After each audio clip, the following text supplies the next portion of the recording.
It's almost the finish line. Just a little more. Come on, Bolt. We can make it. Yes, we've done it again. So, as you can see, the winner was me, Matilda, along with my horse, the heroic Bolt. This is our third win in a row already. Woohoo! It may only be a small hometown race with a modest prize, but it's still gonna go a long way in supporting my grandparents' farm. Now it's time for this guy to rest. Good boy, Bolt. You did amazing out there.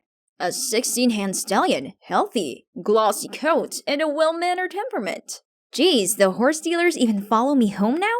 I took a handful of hay, spun around, and hurled it at him. Go away! I don't want your stinking money. Bolt is not for sale. Right at that moment, my grandpa appeared. Matilda, that is no way to speak to our guest of honor. I apologize for my granddaughter's behavior. She's a firecracker at times. Teenagers, you know. Anyway, it's dinner time. Please join us for a home-cooked meal right this way. Huh? Guest of honor? Who could he be? Oh my god. It turns out the man was none other than Mr. Allen, the chairman of Allstellar Inc. Corp., the annual sponsor of my family's farm. I turned beet red and apologized profusely for being so rude to him. No problem, kiddo. I like your spirit. I thought it'd be a good idea to check out the farm I'm sponsoring, and I stumbled upon the racing tournament. Oh boy, you sure can race, can't you, girl? Not many can handle a wet track at that speed. We have our reservations about her skipping school and competing in such dangerous races. But Matilda's insistent that she was a part of this family, so it's her responsibility to help us, her only remaining relatives.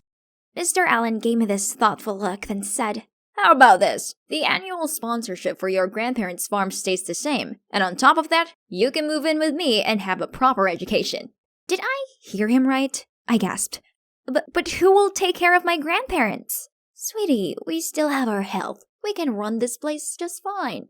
That's right, Maddie. Take your chance. Opportunities like this don't come twice. But what about Bolt? I can't go without him. Bring him along. I have a small horse farm where he can stay. You can help around the stables, and we can call it payment for your school fees, alright? Well, I guess that's settled then. Yay! 1 week later, Mr. Allen sent his driver to pick me up, and the new chapter of my life started from here. Wait, oh my god, this can't be it! Mr. Allen said it was a small horse farm, but this place, it's enormous! As soon as I stepped out of the car, a girl my age rushed over and hugged me. Matilda, you're finally here! I'm your new sister, Judy. I greeted her back with the widest smile. She seemed so sweet. She led me over to the front porch where Mr. Allen and a woman were waiting for me. It must be my new mom, but why was she giving me such a strange look? Before I could even introduce myself, she turned and walked into the house. Maybe she wasn't feeling very well? That evening, I dined on a lavish meal. We chatted lots, and the Allens seemed fascinated by my childhood life at the farm, especially Judy with her 10,000 questions. Sis, so, is it true that you have never seen your parents? Yeah. My father passed away in an accident before I was born, and my mom also left me when I was an infant. On hearing that, Judy gently comforted me while Mr. Allen smiled and said, Now, besides your grandparents, you also have us, your second family. You got a sister, a new dad here, and also your caring mom. Right, darling? Mrs. Allen flinched and dropped her fork. I immediately leaned over to ask, Mom, are you okay? But to my surprise, she just yelled at me. Don't call me that! Feeling flustered, I stared down at my plate. Had I done something wrong? Over the following days, I tried my best to get closer to Mom, but I was always met with coldness in return. One time, seeing Mrs. Allen was resting outside, I brought her an iced coffee. But as soon as she saw me coming over, she placed her hat over her face, pretending to be asleep. On another occasion, I complimented her dress, but she just tutted at me, then walked away. I really wanted her to like me, but it was useless. She clearly detested me. But at least I still have Judy and Dad by my side. Judy tried reassuring me that Mom was a good person and that she just needed a little more time to get to know me better. As for Dad, not only did he send me to a top school, but he also encouraged me to follow my passion. All the afternoons when I got to watch horse racing and bet on the winning horse with Dad were so much fun. And as I watched the horses gallop past, a thought crossed my mind. What if Bolt and I were the one on that track, winning the race and bringing back the huge prize money for my grandparents? I couldn't stop thinking about this. So one time, on the way back home from a race, I asked my dad if I could compete, and he didn't even hesitate to reply. Why not? You do have a talent. How about give it a go? Oh God, this was so exciting! My foster dad was the best, and I couldn't wait to give this my all and make him proud. After that, he immediately got me a personal coach and a dedicated team of trainers and groomers for Bolt. I'd never felt so happy, and Bolt had never looked so good. Everything was great, except that Mrs. Allen still seemed to have an issue with me. Every time I packed for practice, she always frowned and muttered stuff under her breath. Maybe she's irritated about the fact that an adopted child like me was receiving much more than I deserved, or something. But anyway, whether she liked it or not, with my talent, I'll quickly rise to be a brilliant rookie. One morning after practice, Judy came up to me and said, "Matilda, can you teach me how to ride a horse?" It might be a little scary for a first-timer. Are you sure you want to try?" "Yes, please. If I know how to ride, I can spend more time with Dad just like you do." I looked at her angelic, hopeful face. How could I say no? So I helped her onto Bolt and taught her how to hold the reins and do a few commands. It went smoothly at first, but suddenly Mrs. Allen came out of nowhere and shouted, "What are you doing? Judy, come down right now." Startled, Judy misjudged her movements and tumbled off Bolt. As we both rushed over to check on her, Mrs. Allen pushed me aside, which caused me to fall onto my butt. "Do you know how important legs are to a ballet dancer? Are you intent on ruining her future?" Before I could reply, she shouted, "What an incompetent kid! Get out of my sight!" Ugh, it was just a few scratches and bruises. Why was she so serious about it? And incompetent? Huh, fine. I'd show her what an incompetent kid can do.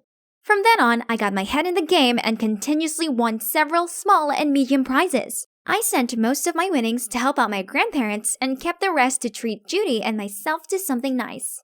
One day after dinner, Dad called me into his office and told me that the two biggest races of the year, the Grand Shields and the Royal Silverford, were coming up in 2 weeks, and he'd already signed me and Bolt up for them. But the two races were only 1 week apart. That would be too much for Bolt, cause the latest race seemed to wear him out. I mentioned this to Dad, but he was adamant that Bolt would be able to manage it. I didn't want to let Dad down, but I didn't want to hurt Bolt either. I needed time to think about it. As I left the room, I gave a petrified jump. There, in front of me, was a stone-faced Mrs. Allen. She grabbed my arm and yanked me into another room. "You can't compete in the races. These are different from your usual amateur events. You're not good enough, and you'll only embarrass our family." Were you eavesdropping on my conversation with Dad? Listen, you're not my mother, so you can't tell me what to do. I will surely join it. Then I stormed out of there. Early in the morning of the first race, I was going to the stables to check on Bolt when I caught two of Mrs. Allen's servants sneaking out of there. What were they doing here? I went to investigate and... This is not Bolt! What has Mrs. Allen done to my horse? Right at that moment, Mr. Allen walked in with the vet. I told him what I'd just seen and he muttered out, "That woman dares to get in my way, huh? I'll make sure she'll pay for it this time." Then he turned to me and said, "Leave it to me. I'll find Bolt. Go get some rest and prepare yourself for the race." I'd never seen him this stern before, so I just nodded in concern. Despite all the drama, I still managed to bring home the Grand Shields Championship title. It's amazing, right? However, I couldn't fully enjoy the victory as one thing was still lingering on my mind. Mrs. Allen has been absent for the last 4 days. Could it be that Dad has done something to her? Hey, Judy, did Mrs. Allen say she was going somewhere? Dad told me that Mom's been so stressed lately, so he arranged for her to go to Aunt Anna's villa to rest. Oh, it seemed like what Dad said at that time was just an expression of anger. At least I had one less thing to worry about. You see, my main concern at the moment is Bolt, as his health has clearly deteriorated since the previous race. The vet says he's doing fine, but through Bolt's heavy breathing, I know something isn't right. A week passed by and the day of the second tournament finally arrived. While the vet was checking on Bolt before the race, Dad suddenly pulled me outside. We must win today's match. I expect a lot from you. I had a bad feeling about this somehow, but I still nodded and assured him that I would do my best. The race was about to begin. Everything's in check. I'm ready for it. But wait, why does Judy look so flustered? Maddie, Mom was not on a trip. The storage room. Dad locked her there because she found out what he was up to. He's doping Bolt. What is she talking about? Could it be that the vet who came in earlier was drugging Bolt then? But no way. If there's anyone wanting to harm me and Bolt, it's Mrs. Allen, not Dad. Listen, Mom only swapped Bolt the other time to protect you. Before I could shape what happened, I saw a burly man covering Judy's mouth and pulling her away. Then a voice whispered in my ear. Only one game left. Just keep your mouth shut and do it properly. If you lose, I can make things very uncomfortable for you and your grandparents. Got it? Now get on the horse. A chill ran down my spine. I felt like I was gonna vomit. How could the caring, kind man I called Dad turn out to be such a fraud? The signal of the match rang out. Ugh, what should I do? I couldn't let that wicked man get what he wanted. So I closed my eyes and stayed put. What do you think you're playing at? Run! Run now! Mr. Allen went crazy and rushed over to me. But right at that moment, the organizer appeared and asked me to take Bolt for a health check. They led Bolt away and brought me and Mr. Allen to the office, where I was shocked to see a frantic-faced Mrs. Allen cuddling Judy. It turns out that Judy had freed her mom from the room Mr. Allen had locked her in. Then she'd come straight here and handed the organizers incriminating paperwork of her husband's corrupt doings. Mr. Allen glared at me and shouted, I had to raise you without any benefits just because of her. Now it's your turn to pay me back. Then he immediately charged at me. But Mrs. Allen quickly covered for me and pushed him away. And one of the race organizers restrained him. Don't you dare harm my daughter. Huh? Daughter? Mrs. Allen looked at me with tear-soaked eyes. Sweetie, please give me a chance to explain. I fidgeted the coffee cup in my hand and stared at the ground while Mrs. Allen told me her side of the story. Turns out she really is my biological mom. Could you believe that? After my dad passed away, in her vulnerable state, she fell for Mr. Allen's forced charm and fake words. But he soon showed his real face and heartlessly separated me and my mom after they married. That's why she could only secretly send money to our farm under Mr. Allen's name. Mom also recognized me from the beginning, but she didn't say anything as she knew that Mr. Allen adopted me just to get Bolt, a horse that could help him win some shady bettings. If I knew the truth and rebelled against him, he would harm me. I'm so sorry for all these years, especially these past few months. It has been extremely hard for me, having to treat my dear daughter so badly. But that was the only way to push you away from him, from this rotten house. I didn't want you to be in danger, just like how your real dad was when he worked for him. Please forgive me, Matilda. Tears kept rolling down my cheeks. Turned out I always had a mother protecting me. Mom pulled me in for a tight hug. Mom! I hugged my mother tightly. I really love and miss you. Please forgive me. I looked up to her and smiled. Of course, yes. I'm more than happy to have you back in my life, Mom. And the best sister I could ever wish for, too.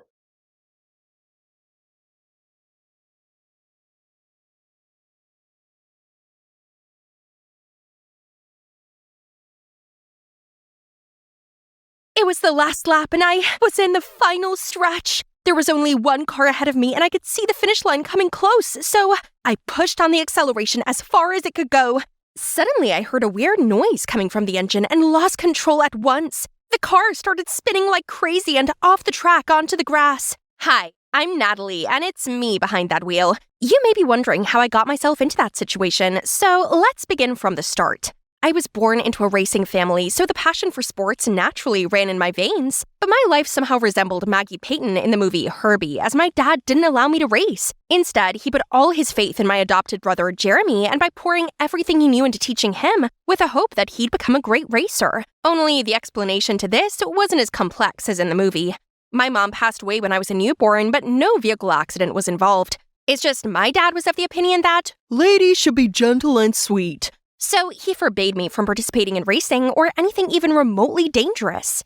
Despite that, growing up with Jeremy by my side was truly a blessing. Although not related by blood, we were very close. Jeremy often let me take the wheel of his race car without Dad knowing, and he even taught me all he had learned from Dad. Over time, I was able to catch up to him in terms of racing prowess. Today, he had a big race, and as usual, I went to his room to check on him. But he was still in bed. His face was pale, and obviously, he was in pain. Jeremy, what's wrong? I think I got food poisoning from that gas station hot dog. Gosh, just drop it. You can't drive in this condition. I can't. This is the qualifying round for the championship season. Dad will be so disappointed in me. So, there's only one way. Hey, I can drive in your place. Are you crazy, Natty? Blah. Jesus, see? There's no time. Under the racing gear, nobody can tell us apart. He was reluctant for a while, but finally gave in. So here I am, in a super cool appearance. I felt a wave of exhilaration that sent me sprinting to the track. Passing other racers with deft accuracy, I left trails of smoke in my wake as I smoothly swerved into the tight turns. When I reached the final lap, I gave it my all and finished in first place. Yippee! I got back to the waiting area after the race, then was suddenly dragged away. Hey, Jeremy's here. I'm all right now. Just want to make sure you made it out okay. Congrats on first place. Thank you. Now, switch clothes with me. They need to see your face on the podium. As Jeremy raised up the trophy, I couldn't help but imagine myself in his place, overcome with happiness.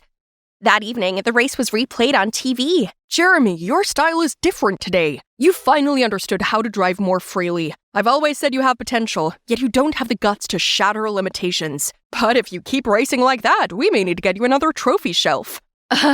Yes, I'll try. You were really cool today. Keep up the good work. After that race, I still felt the electric rush lingering in my bones. So I asked Jeremy to let me keep taking his place. Enough, Natty. Last time I did it as a last resort. You don't really want to be a racer anyway. Let me help you. In the meantime, you can focus on your passion. Seeing him hesitate, I continued. If you're afraid of being caught, just be there at all times so we can swap back whenever we need to. Jeremy's Jeremy. Couldn't say no to my puppy eyes. After that, I wore Jeremy's racing suit and entered all of his competitions. During that time, Jeremy would covertly hide among the crowd and wait.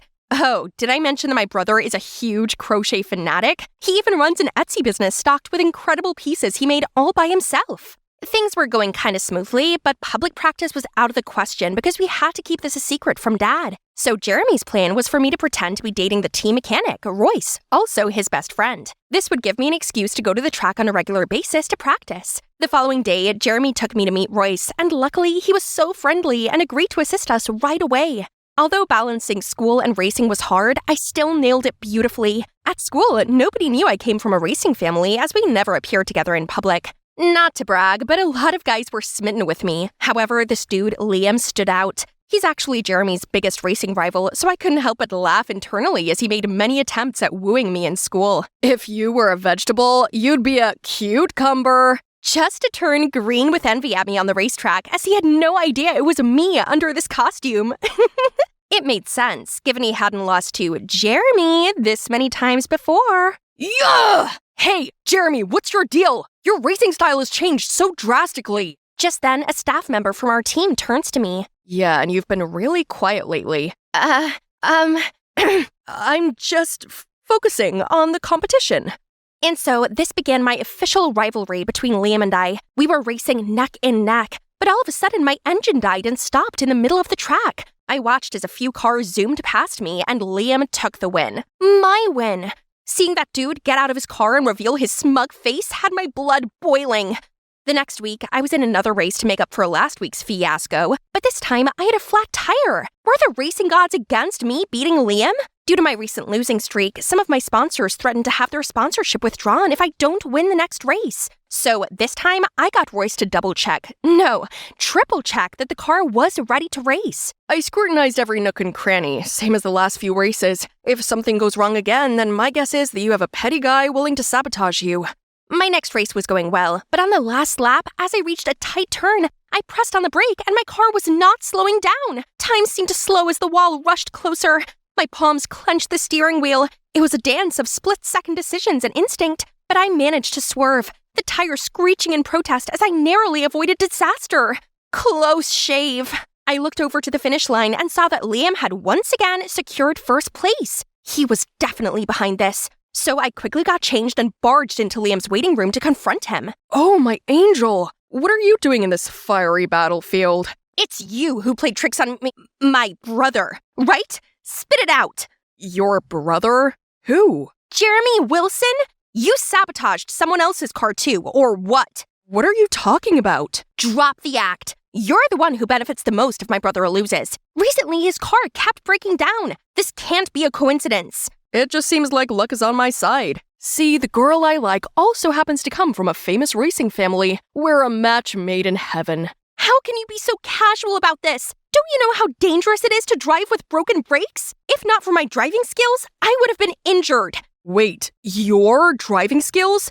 Were you the one driving the car? I mean, my brother. Oh my god, it's you! I knew something's off lately. Watch your tongue.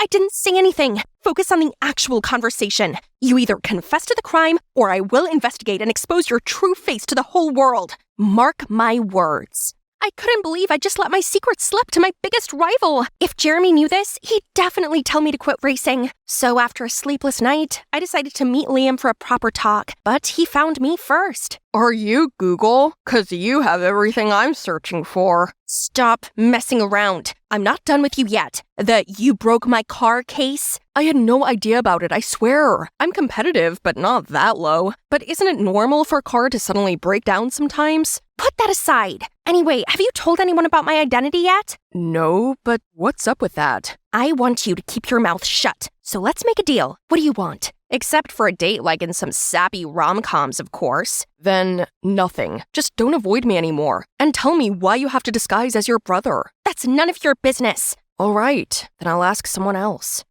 Fine. Just promise you won't tell anyone. Then I told Liam everything. And since that day, he had officially become my shadow, no matter at school or on the track. I need to complain to Spotify for not naming you this week's hottest single. Oh wow, they really look cute together. Even though they're competitors, love always wins. And that's how we accidentally became a gay couple in the racing scene.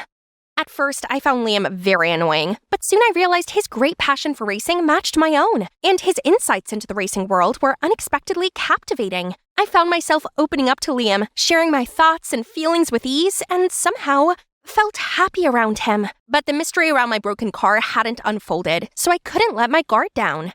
And here comes the last qualifying match before the championships. My dad was also here today to motivate everyone. I was so nervous, yet still had to act lovey-dovey with Royce in front of Dad. Obviously, Liam wasn't happy about that. He kept coming in between us, even though he knew we were just pretending. Natalie, focus! I couldn't stand to keep my secret any longer. So I gotta carry the day to prove myself, then reveal the truth to him and race under my own identity. I turned on the engine's full power and felt its huge force as I raced. My helmet fought the wind, and the air surge was like a thrilling symphony. It was the last lap, and I was in the final stretch. There was only one car ahead of me, Liam's car, and I could see the finish line coming close. So I pushed on the acceleration as far as it could go. As I raced past him, I was both precise and fast. My heart pounded in my chest, and I could feel an adrenaline rush through my body. Suddenly, a strange sound came from my car, and I lost control at once. The car started spinning like crazy and off the track onto the grass. I was dizzy, but lucky enough, not a scratch. As I came to, the first person I saw was Liam? He dropped everything just to check that I was okay. He took me to my pit stop, where my teammates rushed over to support. Suddenly, my dad appeared. I was panicking, and I didn't know where to go or hide when... Natalie, no need to hide anymore. I already know. How? That doesn't matter. Look at you. What a mess. I just wanted to prove to you that I can do it. This is my passion. Why do you always stop me? Your passion? You mean falling off the track? You just ignored all the times I'd won first place. You're a terrible, selfish, evil father who has no love for your children and always forces others to do this, do that. People don't respect you because they want to. Everyone only listens to you because they're afraid of you, just like me and Jeremy. Just then, Dad slapped me hard across the cheek. I stumbled back and fell onto Liam. It was you, wasn't it? I'm sorry. I just couldn't watch you get yourself in danger anymore. Meeting you is my entire life's greatest regret. Before anyone could see me cry, I ran away. I have nothing left. No one understands me. No one. I lay there in my room, consumed by a cloud of gloom after Dad's week-long grounding. Suddenly, a pebble knocked at my window. It was Liam. He was trying to throw a rope up to me. After a moment of hesitation, I finally climbed down. I'm sorry I went behind your back. I didn't know your dad would go that far. I care about you and just want you to be safe. But now I realize the way to do that is to find the true culprit who vandalized your car. Liam's apology felt really sincere. Look at him. I couldn't stay mad forever. The last time you raced, you never left your car's side. The pre-checks are where we need to look into. Are you sure you can fully trust this Royce guy? He's my brother's best friend. Why would he sabotage me? You're just being subjective. Suddenly, a memory resurfaced in me.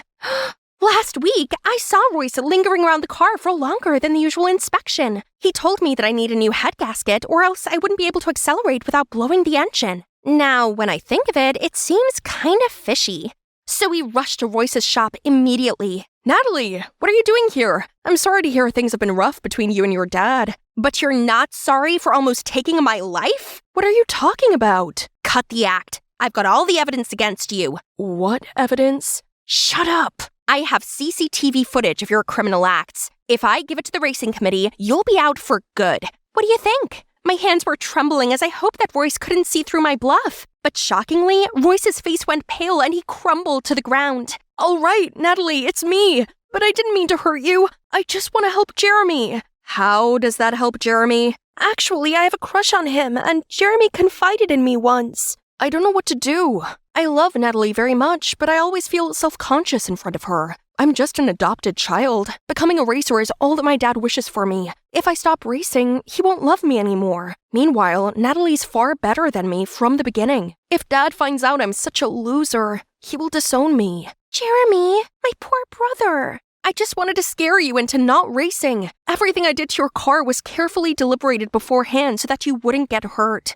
I'm sorry. I'll find a way to fix everything. I got home later that night, only to hear arguing from the living room. What you did to Natalie was unfair. You kept her from doing what she loves, just like me. I've never dared to admit this, but now, Dad, racing isn't my passion. This is. What? But you find it too girly, right? Actually, I just race to please you. And only this simple thing makes me happy. Unable to stand by, I interjected, revealing how Jeremy was living in so much fear among his own family. They were shocked for a moment. Then Dad said, Jeremy, it's all my fault to put so much pressure on you and make you feel like you weren't loved enough. You're always my son, no matter if you choose racing or not. And Natalie, I'm sorry for hitting you. The pain on your cheek may have gone, but still lingers in my hand. I just didn't want to risk losing you. I never told you this, but when your mother was pregnant with you, she got sick, and I could have lost both of you when she went into labor. Ever since that day, I swore to keep you safe, alive, and healthy. Dad, I love you, but I love racing too. I hope that I can count on your support on the track. Then I revealed that Royce was the one who sabotaged my car. They were both shocked and furious, especially Jeremy. But after being told the full story, they decided to forgive Royce as he showed his remorse by confessing his crime and was temporarily suspended. We had not seen him since then. True compassion lies not only in caring for someone, but also in caring for them in the right way. Misguided intentions can unintentionally sow the seeds of unintended consequences. Finally, I could officially join the race using my own name. Dad came to see me today as well. He seemed quite concerned, but encouraged me anyway. Suddenly, Liam approached me. If I win this time, fair and square, would you go on a date with me? You have no chance to win, but a date? You earned it. It was the final match. My team, the Bulldogs, were neck on neck with our opponent, the Knights. Declan passed me the ball and I sprinted towards the goal, outrunning all the chasing Knights players. Suddenly, this guy cut me off and tackled me to the ground. I managed to break free, lunging towards the goal, and scored a triumphant touchdown. My teammates and I were celebrating when I saw the player who tackled me, Cody, talking to the ref and pointing at me? Suddenly, the ref blew his whistle. She's a girl, I could tell when I tackled her. She's a girl, so what? Why is a girl on a boys' football team playing as a dude? She's not even registered properly. But she's the best player who scored more points than anybody on the Knights team, alone, and the winning goal. Despite Declan and my teammates standing up for me, the ref announced it was an unfair score and gave the win to the Knights. Hey, it's okay, Riley. We had a good game and a good season because you're here. Right, guys? Yeah, I'm okay, guys. That player, Cody. You, sir, have made an enemy for life. Hi, I'm Riley, a tomboy through and through. I prefer getting down and dirty on the football field rather than fussing over makeup and boys. Ironically, Nola, the girliest girl you know, is my best friend since childhood, and also the only girlfriend I hang out with. But even then, sometimes Nola's feminine energy got out of control. Like today, when she's crying over some boy she was in a complicated relationship with. We've been together for a while when I saw him seeing another girl today. Yeah, things happen. I swear we locked eyes and he totally ignored me. What a jerk! Riley, you have to help me get back at him. What? No, I don't want to get mixed up in all this toxic drama. You should ask someone else. This guy is so charming that any other girl I'll ask will fall in love with him. But you, Riley, are the only one who would be immune to Cody's charm. Wait, Cody? Cody Nelson? The footballer? Yeah, I told you about him before. Shoot, I should have listened to Nola's boy dramas before. But whatever. Right. What Cody did to you is absolutely outrageous. We gotta teach him a lesson. And for you, Nola, I got your back. Okay, the plan is to ruin his image in front of other girls and make him fall in love with you all at the same time. And then we'll dump him right away, breaking his little heart. But we need to give you a makeover as he only has eyes for girly girls. Nola then called Halsey, a makeup artist from the school over. Yeah, we definitely can't seduce a guy with this. I bet lots of girls are falling for you instead. Nola and Halsey then dragged me into a clothing store. The minute I saw racks lined with dresses, my first instinct was to run. I had to try on dozens of dresses, and Halsey trained me to walk like a lady. They even talked about a curtsy. Who curtsies anymore? Then Halsey taught me how to slow dance, which I quickly mastered, but they didn't seem impressed. Halsey suddenly grabbed my waist and took the lead. I was following her steps when, OMG, they look so cute! Eek! Only girls understand each other. What? Do we look like a couple to them? Stay cool, Riley, this is just for revenge. Nola's plan better be worth it. The next day, I brought my princess makeover to school, ready for Cody, when, hey, you look familiar. Have I met you before? Oh shoot, it's him! Did he recognize me from the match? I know. Must have seen you in my dreams. Phew, false alarm. Cody then asked for my number and we started going out. During the dates, I was so nervous without Halsey and Nola. Okay, Riley, act proper. You're not in your natural habitat. Gosh, you look like an actual princess. Another time, my mouth watered at the burger on the menu, but despite starving, I tried to keep calm and had to order a salad instead. Aw, only a salad? You eat like a little birdie. It's exhausting to be a girl. But after all the dates with me, Cody hasn't announced anything official between us. Is it his natural instinct to be flirting with girls? Nola's plan's obviously not working. I gotta take matters into my own hands. So I secretly poured some estrogen powder into Cody's protein shake and texted Nola to come see the show. Ha! Look at the way he dunks the ball. Let's see if he could still be Prince Charming now. Later, he clashed with another player, fell to the ground, rolling and whimpering in pain like a baby. I was satisfied for today. Suddenly, I saw Declan walking over and he sat right next to me. Oh no, my buddy can't see me in this embarrassing look. Just then, a basketball came hurtling towards me when Declan's quick reflexes got me behind him and caught the ball with his free hand. Are you all right? Yeah, thanks to this. Friend, here. Say, what is a pretty girl like you doing at a sports event like this? Thanks for saving my girlfriend. I can handle it from here. Thank God you're okay, Riley. Aw, he's so sweet, so soft and cute. What? Would you stop saying he's soft and cute? He's not that kind of man. You're right. He's a manly man. We're so sorry, Cody. We didn't mean anything by it.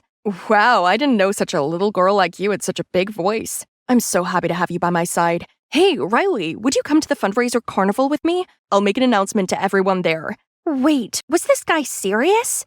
When I got home that night, I saw Declan waiting outside on the porch. I looked at him and then down at my outfit and back to him in panic. So that really was you back there. So, you really did recognize me.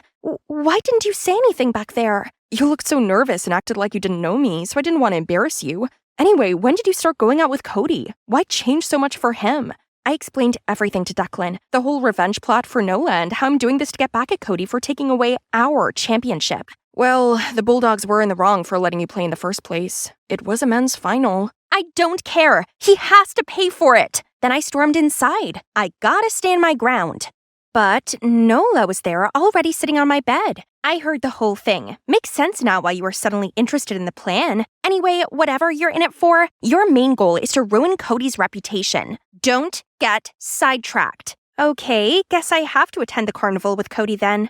On the day of the carnival, I saw Cody waiting for me at the entrance. But I couldn't show up looking like this without Halsey. She was dancing her heart out at Coachella, all the way in California. Suddenly, Cody and I locked eyes. I frantically looked for my nearest exit, but Cody was coming quick. Suddenly, I felt an arm wrap around my waist and turn me around. It was Declan?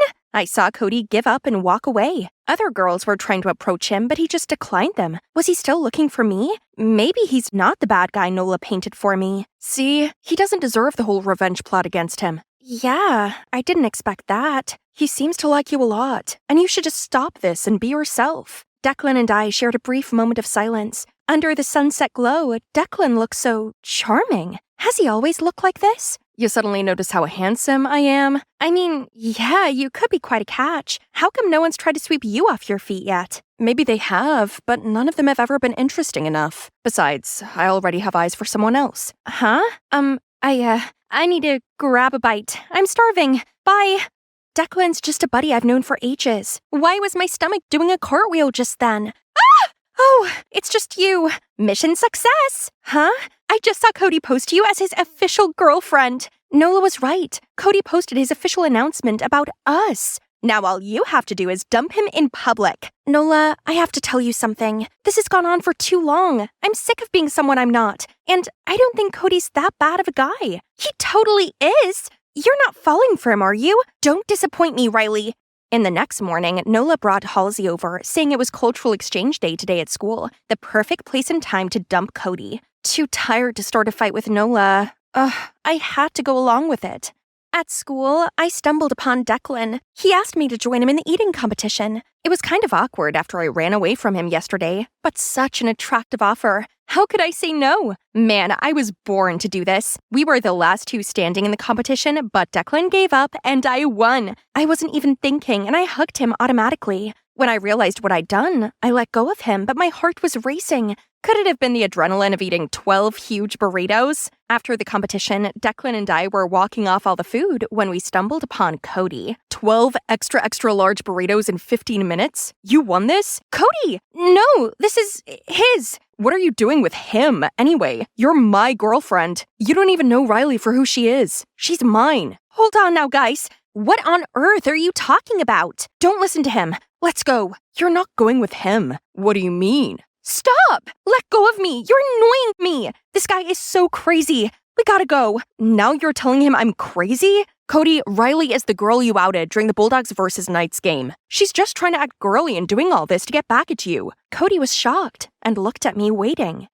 It's true, Cody. I started all this to get back at you. It just seemed so unfair. I'm just as good as any of the boys on the field. I worked my butt off for that game, and I scored the winning goal just to have it stripped away from me. Riley, actually, I was just so stressed that day and the Knights were losing. But I didn't do it to discriminate against you in the game. I'm so sorry for doing it to you. I was taken aback by his apology. It was so sincere and honest. It's a pity. What is? I actually fell so hard for this girly you. Aw, that's sweet, Cody. Tell you what, I'll make it up to you by bringing my real self to prom. And if you like this look right now, I know just who to introduce you to. Deal. By the way, if I'd known sooner, I wouldn't have acted so poorly towards Declan. He seemed really hurt when you chose my side. I felt horrible about what I'd said to Declan. Even if he didn't agree with what I was doing, he was always there for me. But I acted like my best buddy in the world was a jerk in front of Cody. I was feeling all gloomy in my bedroom when Halsey showed up and asked to sleep over. Whatever, make yourself at home. Just leave me alone, okay? Actually, I can't.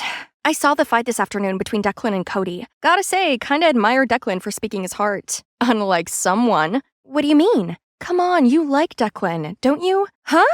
No, we're just homies. Oh yeah? So what you're feeling for Declan is also the same as the other homies of yours? What Halseed said made me think about recent moments I had with Declan. When he protected me from the basketball, when he held me at the carnival, and when I accidentally hugged him at the competition. My heart acted so weird. My feelings for Declan are definitely different from anyone else. Idiot, you do like him. But what you did this afternoon must have hurt him a lot. What should I do now? Why not ask him to the dance? That's right, I gotta redeem myself and make up with Declan. But I still couldn't face him and talk right now. So the next morning, I prepared a letter to send Declan. In the letter, I told him how I realized that I had feelings for him and that I wanted to take him to prom. Then Nola stormed into my room. Why didn't you dump the guy as planned? I explained to her that Cody's actually a confirmed good guy and insisted that she goes to prom. Plus, I had a big surprise for her. I also revealed that I have feelings for Declan and I'm going to send this letter to him. After I told her that, Nola's face perked up and she suggested that she help hand-deliver the note just in case Declan was still mad at me. But days passed and I hadn't heard anything from Declan. I guess he was really mad at me and couldn't bring himself to reply to my letter. I really was horrible to him. Halsey came over, cheered me up, and suggested that we go to prom together instead. That really cheered me up, and I agreed to go with her. She gave me another makeover, but this time it was more natural. I felt more myself. Halsey and I arrived at prom, and I was confused and disappointed to see Declan showing up with Nola? Neither of them told me they were going together. Right then, Cody appeared. Hey, Riley, you look great. The natural look really suits you. Thanks. Now, I have someone you should meet. Are you happy now, Riley? Being with your so-called enemy? Turns out I didn't know you at all. After I poured my heart out in that letter, he's still so mad at me that he'd attack me like this? I couldn't stand for it, so I fought back, and we broke out in an argument. Enough! What is wrong with you, Declan? You didn't reply to her letter and still have the audacity to be mad at her? What letter? Halsey and I turned towards Nola, and after a moment of nothing, Nola burst into tears. I hate you, Riley! You promised you'd help me get back at Cody. Then you abandoned me completely. So I didn't give the letter to Declan. Nola, I never abandoned you. When I realized that Cody was a good guy, I wanted to reintroduce you to him so you both could have a fresh start. So you were going to introduce me to Nola? You like her style, don't you? Yeah, but she thinks I'm a playboy. And she went as far as to create this whole revenge plot against me. This is all your fault for chasing after me and then dropping me for some other girl. Do you know how disheartening that is? I thought you didn't like me, so I moved on. Back then, I just tried to play hard to get. If only you tried a little harder, I'd have let you know. I didn't understand before, but I get it now. Can we start over? I'd like that. The DJ started to play a slow song, and Declan suddenly pulled me in to dance with him. So, that letter, what did it say? It said that I'm sorry for not realizing my feelings earlier. Then, I confessed my love to you and asked you to prom. Well then, here's my response. Riley, I liked you the minute I set my eyes on you. I wanted to do everything with you. I wanted to hang out, I wanted to play football with you, and I wanted to be by your side every moment of my waking hour. I could never figure out how you felt, so I hid my feelings for you. At that moment, Declan and I were the only two people in the world. We danced throughout the whole night, and I felt complete. And that's why you should just speak your heart, everyone. If you want to hear my story, comment Halsey's story, and I'll see you then. Okay, animators, you can continue. I was at the fish market, busy selling some crabs to a customer when I turned around and saw this guy stealing our fish. He quickly ran away. I grabbed a stone, aiming it at the thief, but suddenly a guy appeared and it hit him instead. Hey, what was that? Let go of me! Shouldn't you at least apologize? I looked over and the thief was nowhere to be found. The thief's escaped! You should apologize! But the guy just frowned and huffed off. Hi, I'm Serena, and I was brought up here, in this picturesque fishing town. When I was little, I lost Mom and Dad to the sea, so Grandma raised me. We couldn't afford school for me. Instead, I helped Grandma sell fish at the market to make ends meet. But things weren't always easy. Serena, you all right? Yes, I just wish people wouldn't steal. I know. Hopefully it was an extra stinky fish that will give them a tummy ache. That's Edward, my best friend since childhood. Edward's parents are also fishermen, so we naturally bond together and grew up inseparable. Later, Edward and I were busy closing when I heard murmurs and saw Mr. Elbridge, the fishing enforcement officer. Anyone caught poaching striped bass will be given a hefty fine. What? You gotta be kidding me! Sir, it's only considered poaching if they were caught out of season, which they're not. Oh, really? Do you have the legal documentation to overpower my decision? Nope. Thought as much. He's obviously abusing his power. At home, I told Grandma everything that had happened at the fish market. I know it's not fair, sweetie, but maybe one day you could study, become an amazing lawyer, and help the local fishermen. I want to help. I can tutor you if you'd like. That's brilliant! Since then, Edward stayed true to his word and tutored me. He was smart, kind, and so patient in explaining things to me. Time flies, and by the time I turned 13, I had the biggest crush on Edward, but I had no clue how he felt about me. I'll wash up. In the future, I'll always share the housework with you. What does he mean by that? Does he also have feelings for me? The next day, when Edward and I were having ice cream, some kids came in and started making fun of me. Do you know eating too much ice cream makes you fat? Oh, of course you don't, because you don't go to school. She doesn't need to. She's still far smarter than you'll ever be. Why did you always stick up for me? Is it because you think of me as a little sister? I need to stop daydreaming. He doesn't have those kinds of feelings for me. Then, when I turned 17, something terrible happened. Grandma fell so sick that she passed away. At the funeral, I felt so alone with all the adults around, and Edward was nowhere to be seen. When everything was settled, Uncle Leon said he'd take me to live with his family in the city. I had to tell Edward, but when I got to his house, it was all locked up. So I quickly slid a note with my uncle's address under his door, then left for the city. As soon as we walked into the mansion, Aunt Clara and Rachel were already there, frowning. Ugh, can you smell rotting fish? Ew, get yourself some perfume, please. Enough! You will make Serena feel welcome here. Please prepare a nice room and everything Serena needs. Uh-oh, not a good start. But then Uncle Leon had to go away for a business trip and asked Aunt Clara to find me a tutor as he was afraid going to school might be a shock for me. I was so excited to finally study and pursue my lawyer dream. However, all the tutors Aunt Clara found were terrible. I actually had to teach them simple sums. Meanwhile, Aunt Clara showered me with errands to run. Suddenly, I saw a blur of a dog and boy and smash! You idiot! How am I meant to cycle home with an injured knee? You're hearing this, Rex? How is she gonna cycle back home? Sorry, I'll take you home. I accepted his offer, mainly because I didn't exactly have much choice. What's your number? Wow, that was quick. Stop daydreaming. I need it in case I decide to sue you. The guy, Henry, finally quit fooling around and gave me his number. When we got to the mansion, I caught sight of a familiar figure. Edward! I limped over and looped my arms around him. Who are you? Before I could respond, Henry shrugged his shoulders, then left. Edward then told me all about the tragic events that had happened to him. My father made a bad decision to go dynamite fishing. The Coast Guard caught him, but as he tried to run away, his boat smashed into a reef. We needed to move to the city for his treatment. Luckily, I got a scholarship into college here, so I can study and also care for Dad. I'm so sorry it's taken me this long to find you. That's okay, I understand. It all sounds terrible. What about you? So you live in that big mansion now? Is that guy your boyfriend? Henry?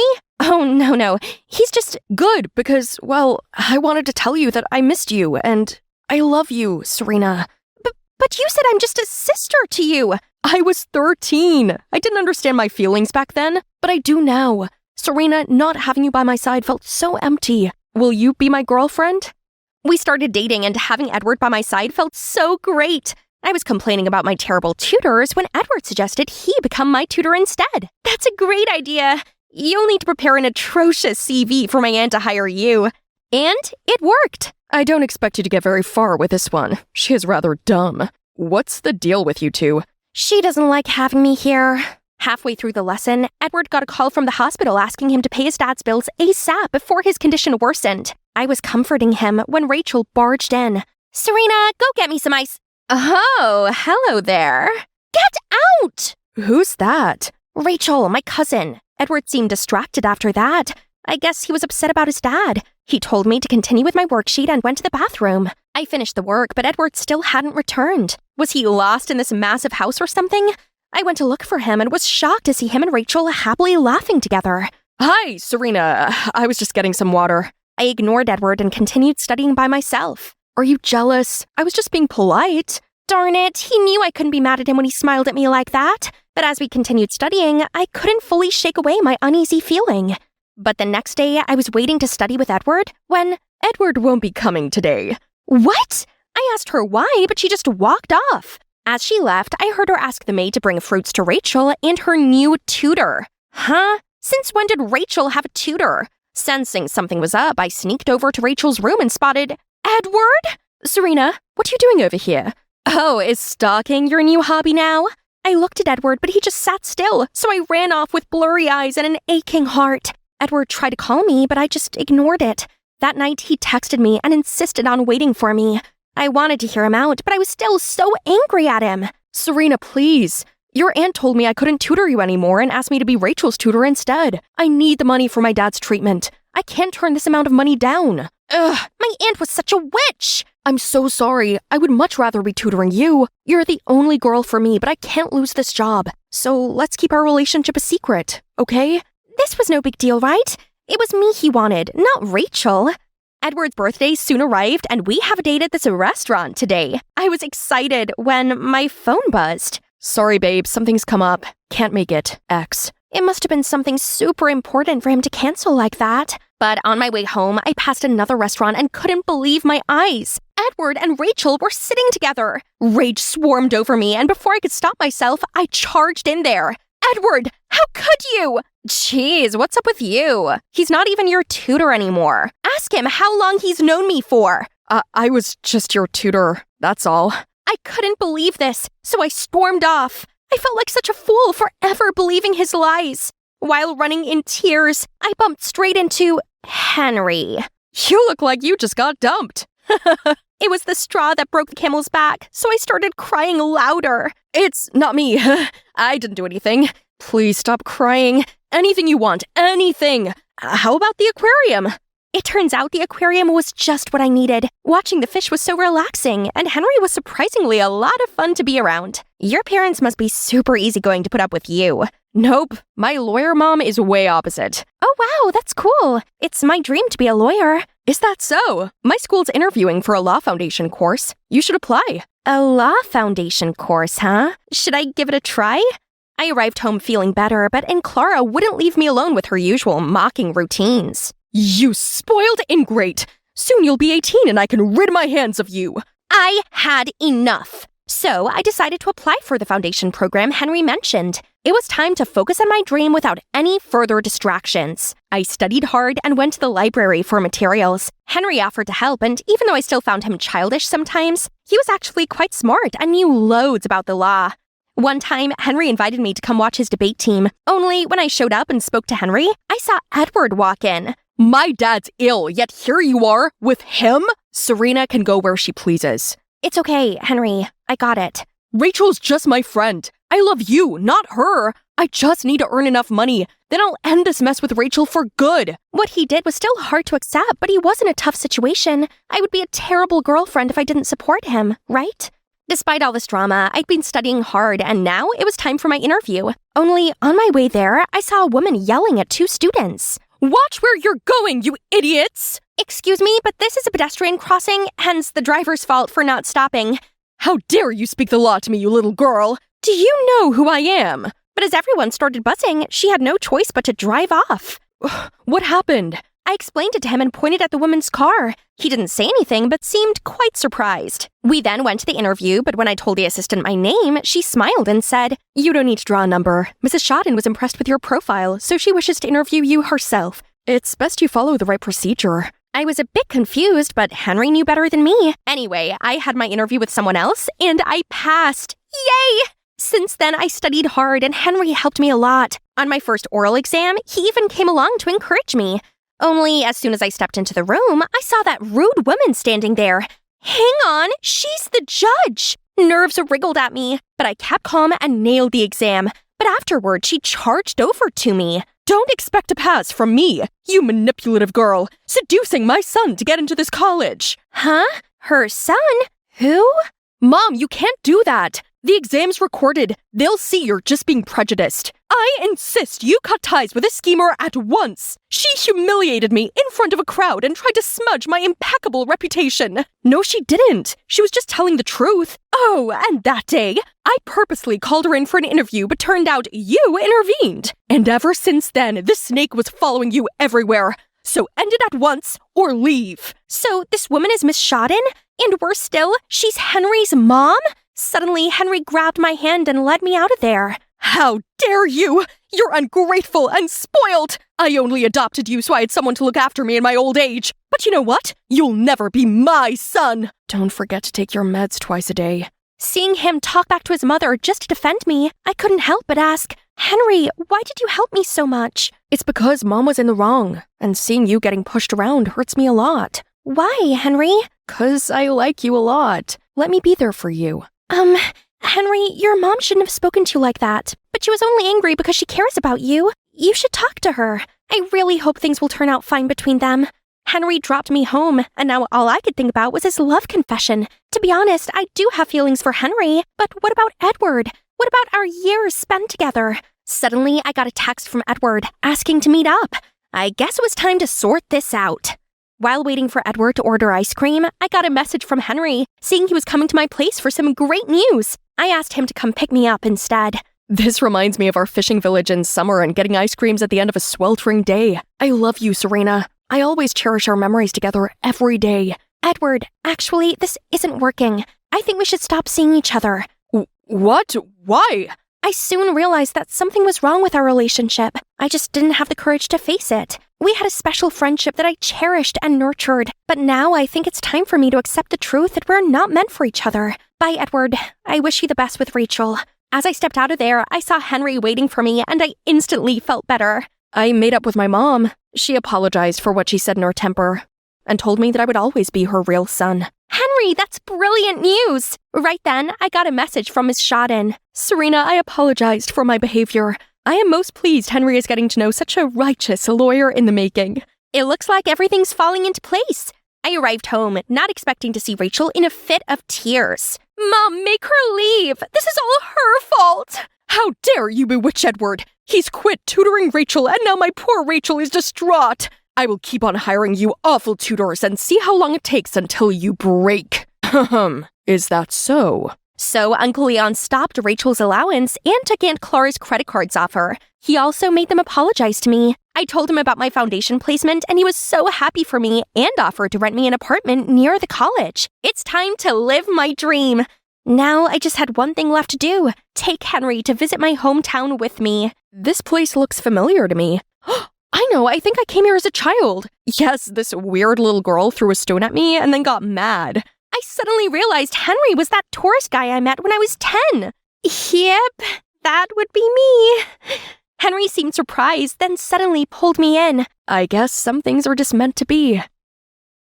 Sometimes in life, we have a chance encounter with someone who ends up changing our life.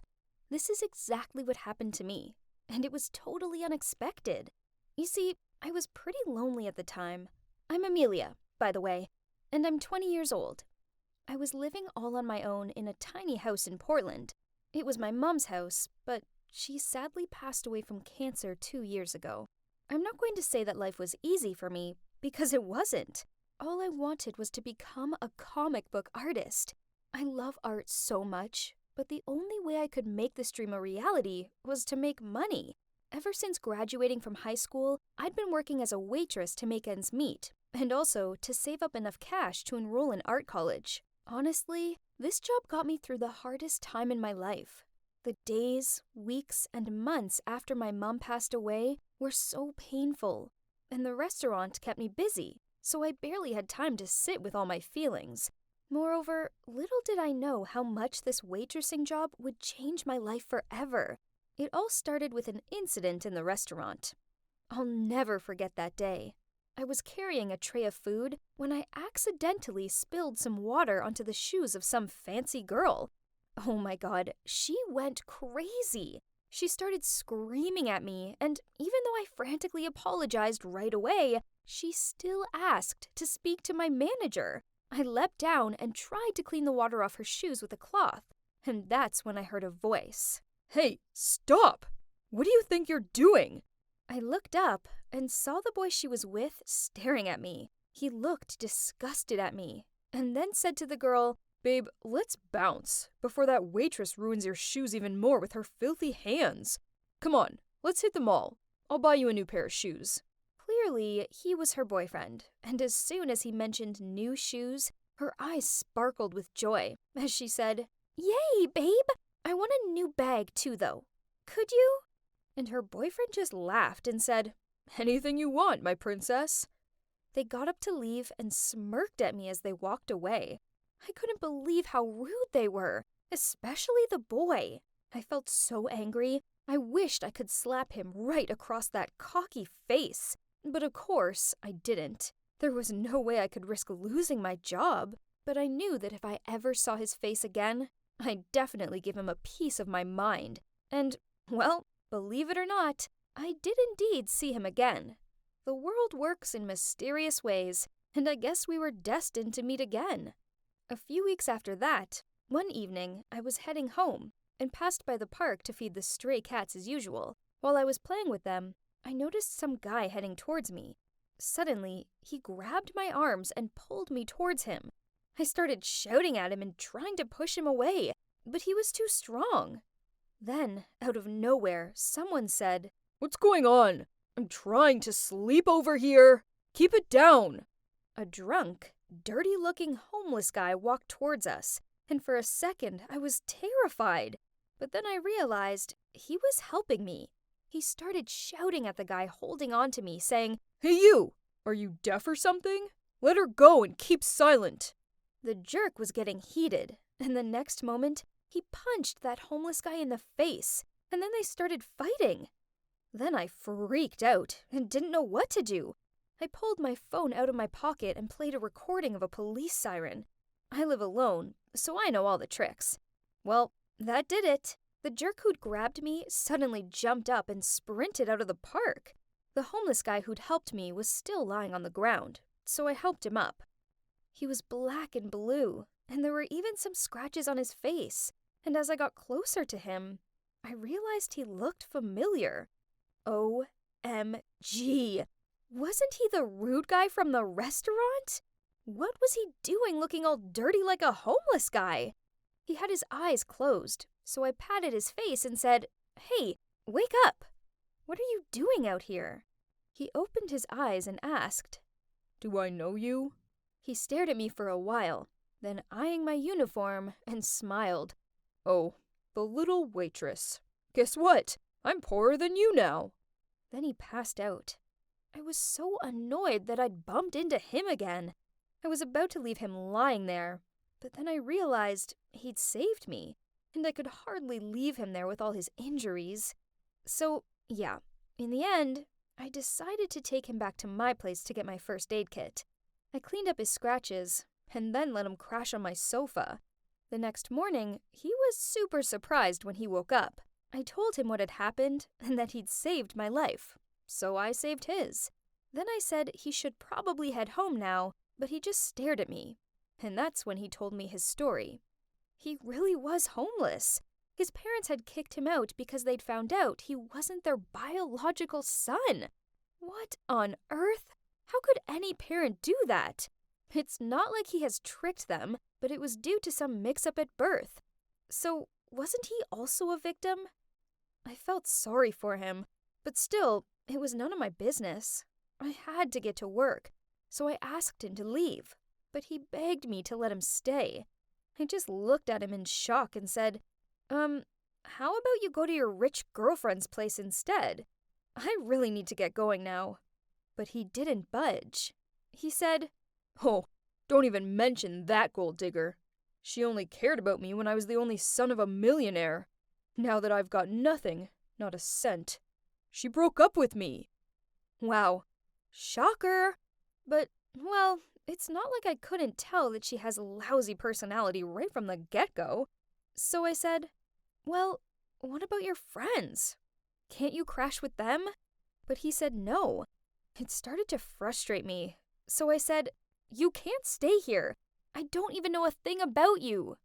Then he splurted out, Hi, I'm Jude. I'm 22 years old, I've got all my fingers and toes, and my criminal record is clean. There you go. Now you know me. And he topped it off with a grin, as if that could win me over. He then went on to say that he'd pay rent, and that when he found a job and stuff, he'd leave. I hesitated. I mean, I couldn't live with a strange guy. But then I thought about that extra money I'd get if he helped with rent. I could really use that money for my college fees. He could see I wasn't sure, so he said, Come on, please. I mean, I did save your life last night. But there's only one bedroom, I said. Don't worry, I'll sleep here. He pointed at the sofa. I thought for a while, then nodded my head and agreed. And only for 1 month, okay? Then I made him shower and change his clothes, since he was so gross and dirty. But he told me he didn't have anything to change to. I was kicked out, remember? And he even had the cheek to ask me for some money to buy new clothes. No chance. I told him he could wear my clothes, since some of them were quite big. At first, he refused. He said there was no way he was wearing women's clothes. So I said he either wore them or kept his dirty clothes and left my house. Ha! Of course he had no choice. And seeing him in my floral pants was hilarious. A few days later, though, he still hadn't found a job. Every night I'd come home to find him lying on the sofa in my oversized pajamas. He was so messy and lazy, and after a week, I couldn't bear it. I nagged him. You have to find a job, or how do you expect to pay me rent? And the least you can do is clean up around here. I'm not your maid. He said he'd been looking for an office job, but it was hard as he had no knowledge and experience. This annoyed me, so I suggested he apply for a delivery man position. He looked at me in horror and said, What do you think I am? Oh, hello, you're a homeless boy with nothing. What else do you want? I thought. Then I said he could come work with me in the restaurant, but he refused, saying that his friends went there all the time and they'd laugh at him. I was speechless. I said, Suit yourself, but after 1 month, you're out of here. A few hours later, he knocked on my bedroom door and said he'd take the restaurant job, but he needed clothes. Finally, I'm glad that this boy has come to his senses. That's great. You can start from tomorrow. I'll call the manager. And I know the exact place where you could get all the stylish clothes for free. Let's go. At first, he was so excited, but when he realized that I was taking him to a clothing donation center, his face changed. He looked disgusted and said, No way. I smirked and said, It's up to you. You either pick something to wear from this place, or you can wear my clothes. I've got a floral dress that would really bring out the color of your eyes. He looked so sulky as he reluctantly went through the rack of used clothes. It was so funny. But everything was only about to start. You won't believe what happened next. Stay tuned for part 2 to see how things went between Jude and I. Hi again, it's Amelia here. In the first part of my story, I had a horrible encounter with a rude guy in the restaurant I worked in. I hoped I'd never have to meet that kind of awful person ever again. But life doesn't work like that, does it? And ironically, I bumped into him around a month after that, and he saved my life. Then I ended up paying him back by letting him move in with me as he was homeless. And after a few days, I just had enough of his excuses of not being able to find a job. So I told him he could come work in the restaurant with me. I introduced him to my manager, and because he's quite a bright-looking guy, he immediately got the job. However, it wasn't all plain sailing. I mean, what's with his laziness and clumsiness? He was a walking disaster. He broke so many dishes within his first few shifts only, he'd be lucky if he even got any salary. And that's not all. He shouted at a kid who dropped an ice cream on the floor he'd just cleaned. Obviously, the kid burst out crying, which made Jude even angrier. You can just imagine how much our manager had to apologize to both the kid and his mom. And after that, she was furious with Jude and threatened to fire him, all in his first week. Meanwhile, things at home weren't much better. He didn't lift a finger. The place was such a mess, and one time I asked him to do some laundry while I went out to pick up some groceries. Well, I came home to find the laundry room covered in bubbles. And there he was, standing in the middle of that mess, confusingly pushing all the buttons possible to make it stop. He had basically poured the whole bottle of detergent in there. I couldn't believe it. He was useless, and he kept breaking things. I actually had to keep a list of it all, so that when he got his salary, he could pay me back. He was a nightmare. And yet, even though he was lazy and messy, that didn't stop him spending hours on his hair. I kid you not, I've watched him fix his hair for about 90 minutes once. and I swear, it still looked the same. Not to mention, one time I accidentally walked in on him singing in the bathroom while stroking his hair.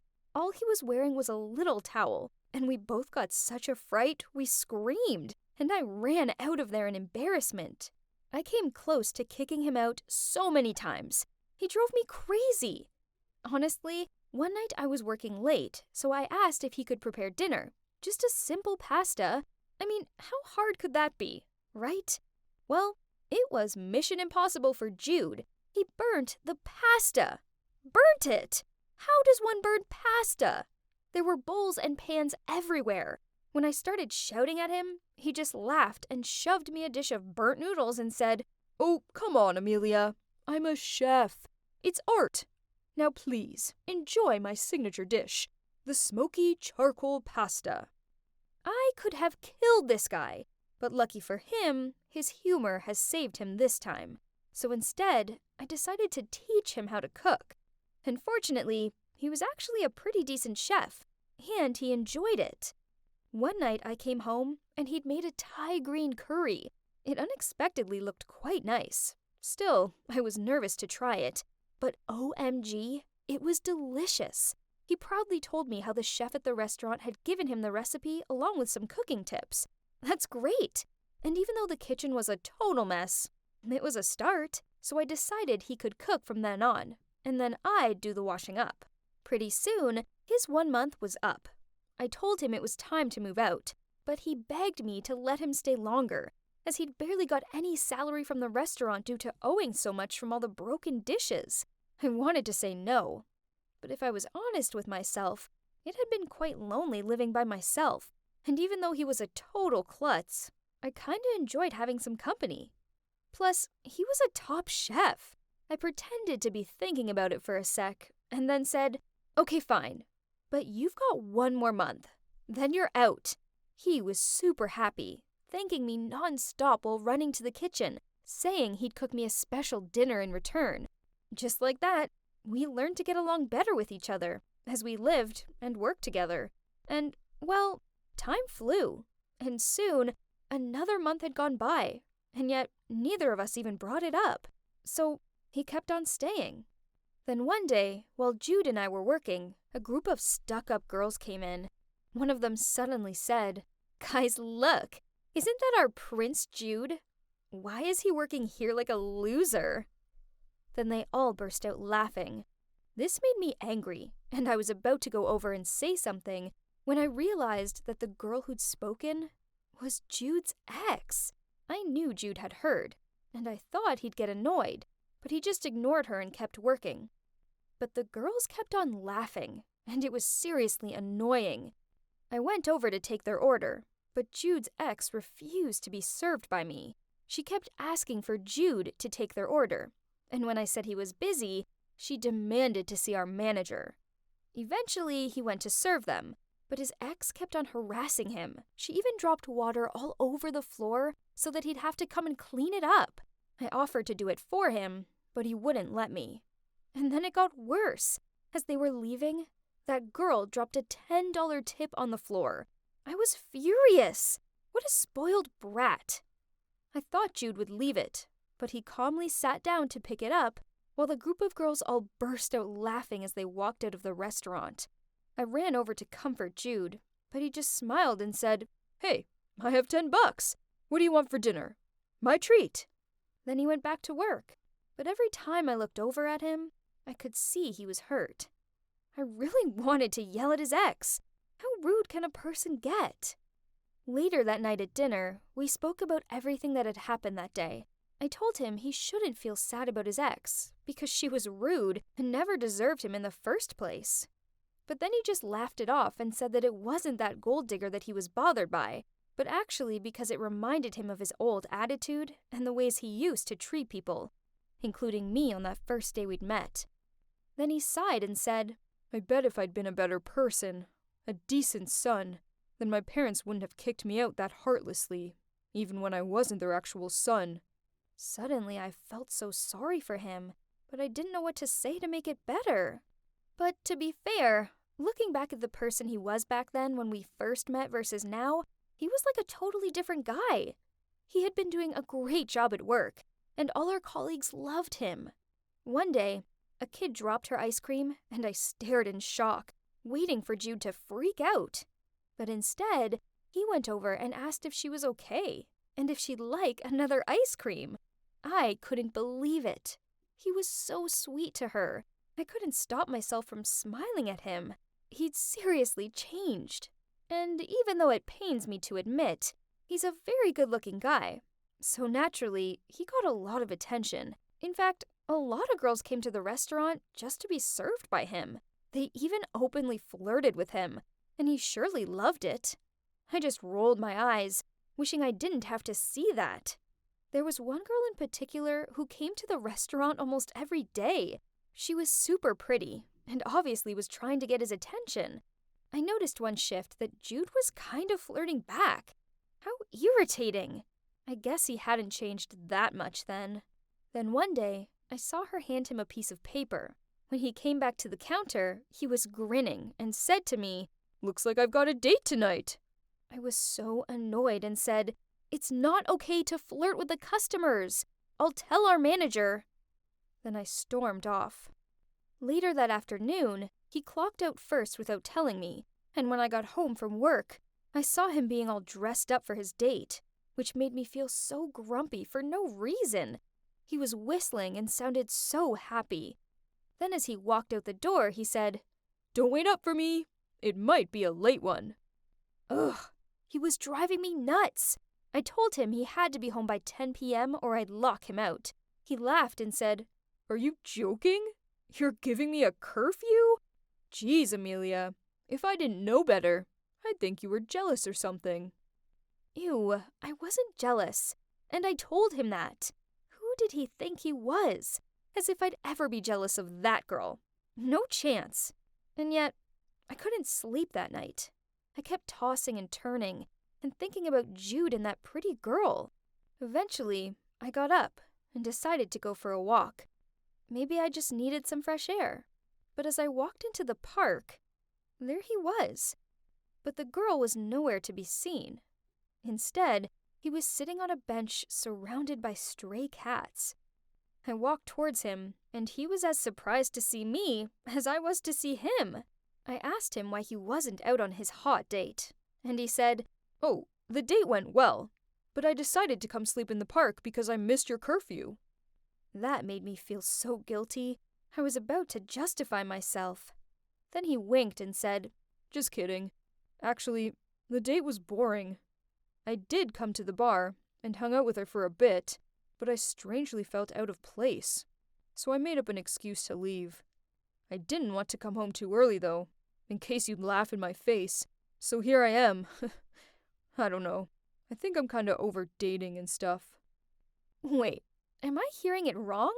Our playboy chooses to go play with stray cats instead of hanging out with hot girls in fancy bars? Are you really, Jude?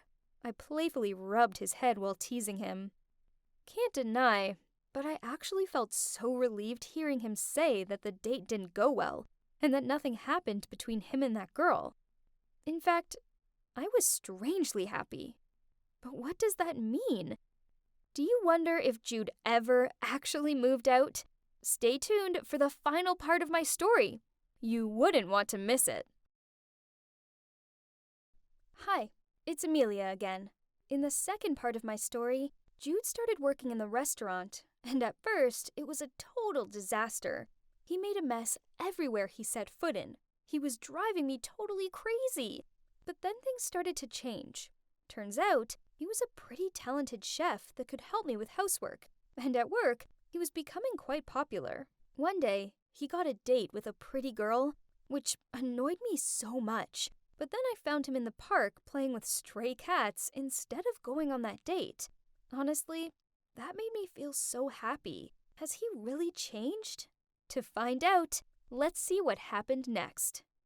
At the restaurant, there was a new waiter called Oliver, who was a year younger than me. Our manager asked me to look after him and show him the ropes. To be honest, I was really impressed with Oliver, as he was such a sweet guy and a fast learner too.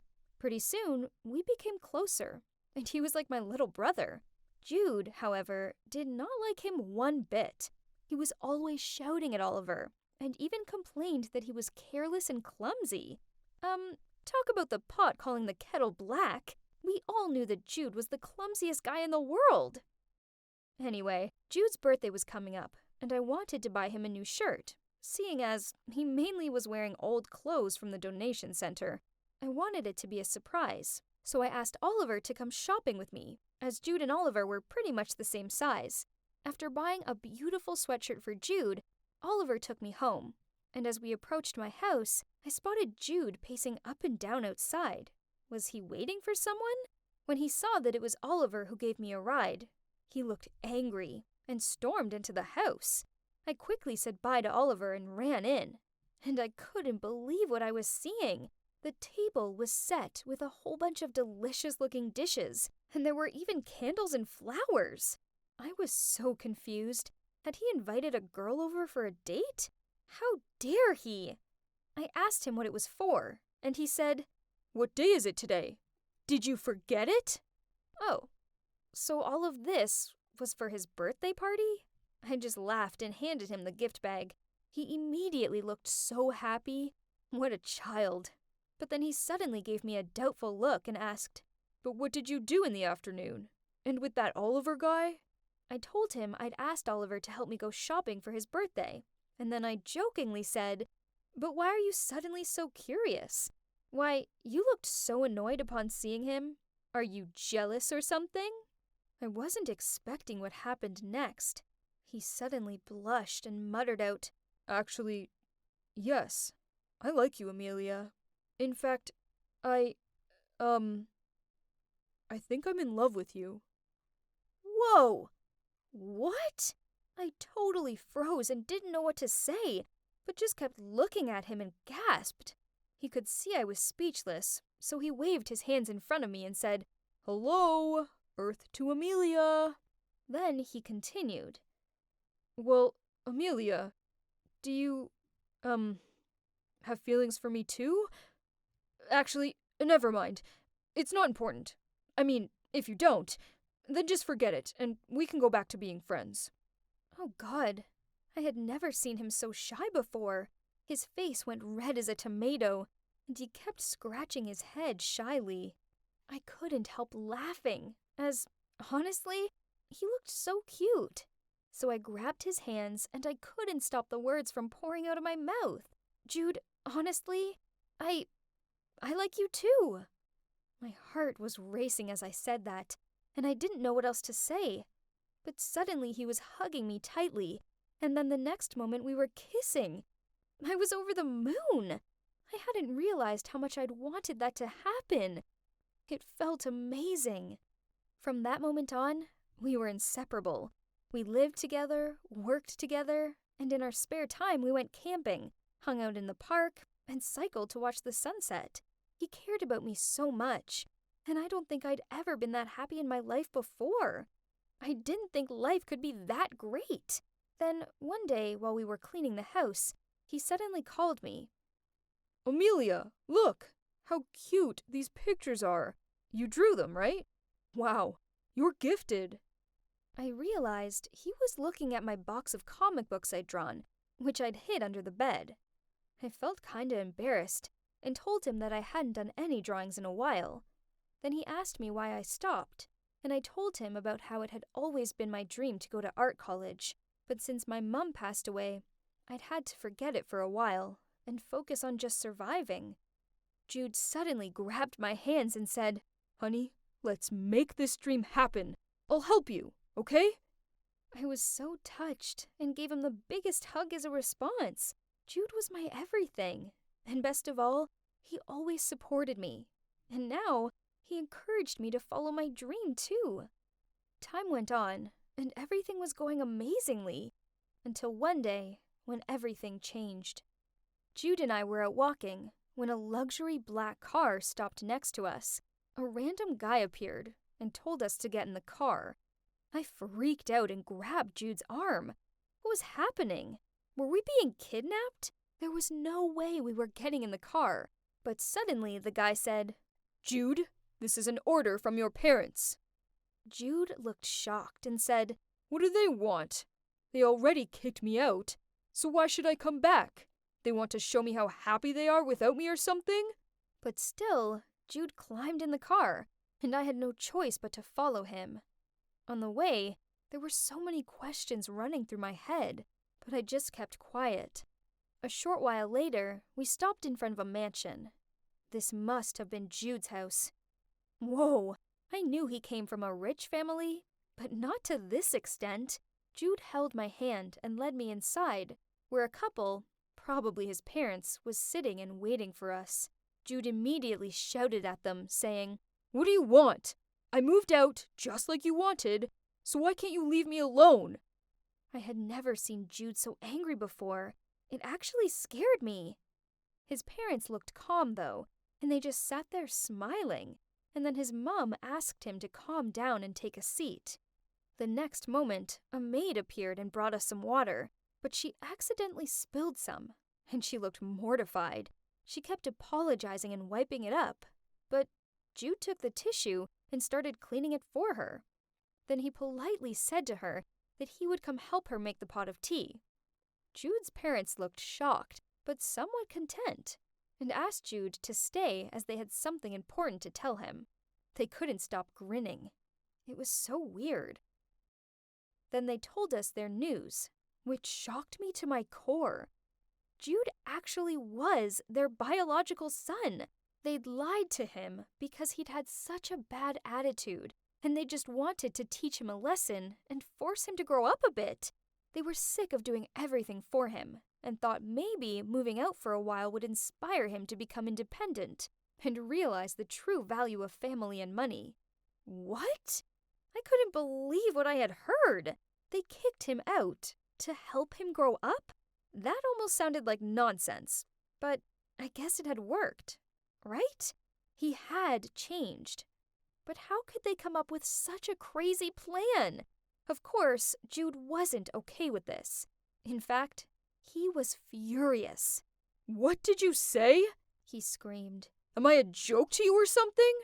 His mom tried to calm him down and said, "Jude, honey, it was the only way. You were out of control, partying every night and spending all our money. We didn't know what else to do. We've been so worried about you, but son, we're so proud of you." Then his dad continued, "We've always been keeping an eye on you, son. We saw you working in that restaurant, and we are just so happy you've turned a corner and found this independence." Then she turned to me and said, "Amelia, right? Thank you so much, dear. You've looked after our son better than we ever could, and you've helped him so much." I just blushed and said, "No, it's Jude who takes care of me, actually. He's been amazing." Jude was squeezing my hand tightly, and I could see how shocked he was. Over the past 6 months, he'd been on a complete roller coaster. From being abandoned by his parents to discovering that they'd lied to him just to teach him a lesson. I couldn't believe they'd done it. But to be honest, I was grateful. Otherwise, I wouldn't have met him, and he might still be out there dating gold diggers and partying his life away. So I turned to him and said, "Babe, I know it hurts right now, but your parents did what they thought was best for you. Plus, thanks to that, you were able to realize who your true friends were, right? The ones who don't take advantage of you because of your money." It took a few moments, but then he gave me a gentle smile, and it was like he finally understood everything. He looked at his parents and said, "You guys are crazy, but if you hadn't done something so ridiculous, I'd never have met Amelia. She's made me the man I am today. Without her, and without both of you, I'd never have changed. Gosh, I miss you both. Mom, Dad, thank you." At that, they all burst into tears and started hugging, and I just stood there, the tears pouring down my cheeks too. Watching them reunite like that was so touching, and it really made me miss my own mom. After that, we left, and as we were walking home in silence, Jude suddenly stopped and turned to me. "Amelia, thank you. Thank you for never giving up on me and for taking care of me. And now, it's my turn. I want you to go to art college and make your dreams a reality. Don't worry about money or anything. Just go make your mom and me proud. I was speechless. I started crying again and gave him the biggest hug of my life. And guess what? We've moved into a new place downtown, and I'm about to start art college next week. Jude is working in his dad's company, and I have a feeling we're going to get engaged soon. Don't tell Jude, but I found the ring box he hid in his wardrobe, though. But I'll surely say yes, and then we can get married after I graduate. It has been a crazy journey, but I wouldn't want it to be any other way. I'm so excited for what's to come. Wish me luck.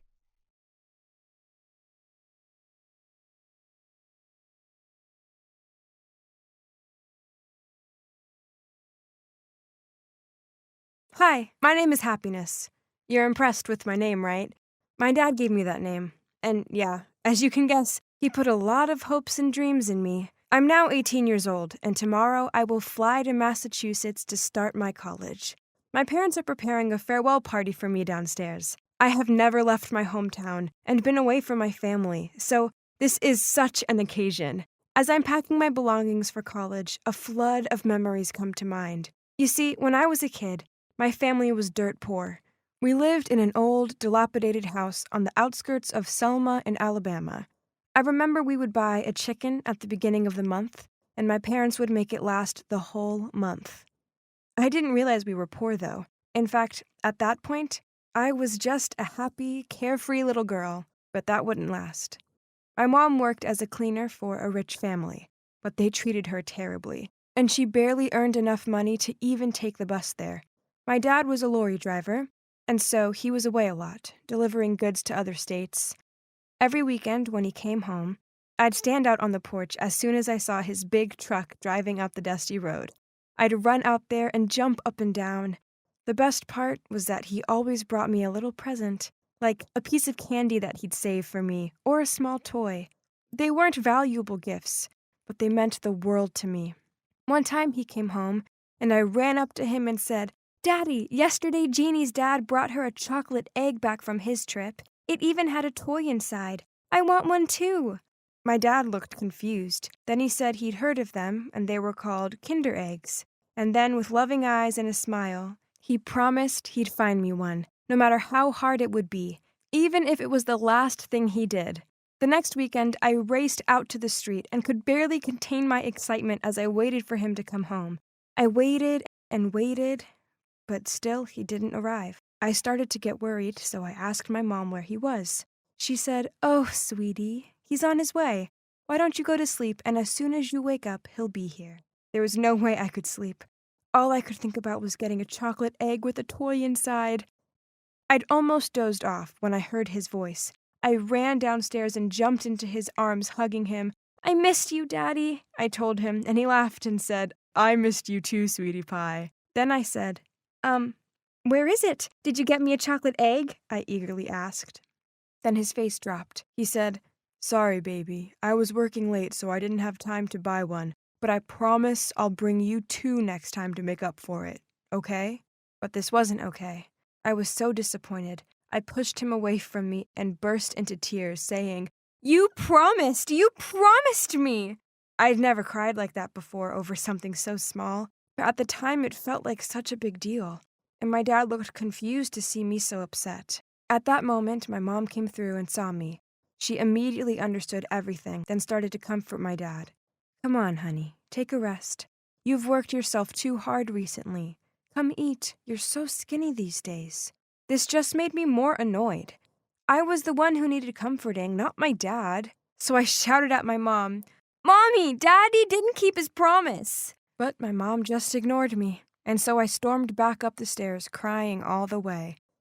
After I'd calmed down, my mom came to my room and said, "Happiness, your dad works so hard, and you should just be happy that he's home safely. I know he didn't bring you what you wanted, but he will next time, okay? In the meantime, I'll make your favorite cupcakes every day." "Every day? Wow, okay," I said to her. And she really did. She made me cupcakes every day, and I was so happy. After a few days, I said to her, "Mommy, I like you more than Daddy. I don't even love him anymore because he broke his promise." My mom just looked at me and said, "Oh, Happiness, you don't know what you're saying. One day when you grow up, you'll understand that everything your dad does is for you. He loves you so much."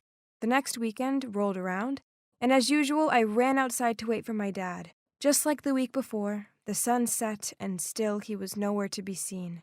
I was about to start crying when I noticed a man running towards our front door. My mom appeared and he said something, and suddenly my mom started panicking. She called out to me and said we had to go to Grandpa's place immediately. I had no idea what was happening, but for the next month, my grandpa took care of me because my parents didn't come home. I missed them so much, and whenever I asked when they were coming to get me, my grandpa just said, "Happiness, they're busy working. Don't you worry. Just stay here and enjoy your time with me." Eventually, I got used to it. Then one morning, Grandpa woke me up early and said it was time to go home. I was so excited that I kept on singing happily. As we pulled up outside our house, my heart started beating faster. I was home! Then a shadow appeared in the doorway, and I couldn't believe what I was seeing. It was my mom and dad. But my dad was in a wheelchair. My mom looked so thin and tired, and my dad had no legs. What had happened? I looked to Grandpa to reassure me, but he looked as nervous as I did. Then in my little voice I said, "Daddy, where are your legs?" He smiled at me and with his usual loving eyes said, "They got hurt. But hey, what do you think of my wheelchair?" He let me sit on his lap, and Mom pushed us around, and it was so cool. I was way too young to understand what was really going on. All I remember was how many people kept visiting to check on Dad, and that I finally got to try a chocolate egg. That same day, a doctor came to visit, and after he checked on my dad, he came over and patted my head. Then he pulled a chocolate egg out of his bag, and then another one, and another one. 3 chocolate eggs! I couldn't believe it. I was shaking with excitement. The doctor said the gift was from my dad, and that I should thank him. I ran to my dad and said, "Thank you, Daddy." He looked like he was going to cry, and I asked if he was okay, and he just smiled and said, "I'm happy because you're happy. That's all that matters to me." For the first time in my life, I got to try a chocolate egg, and it was the most delicious thing I'd ever tasted.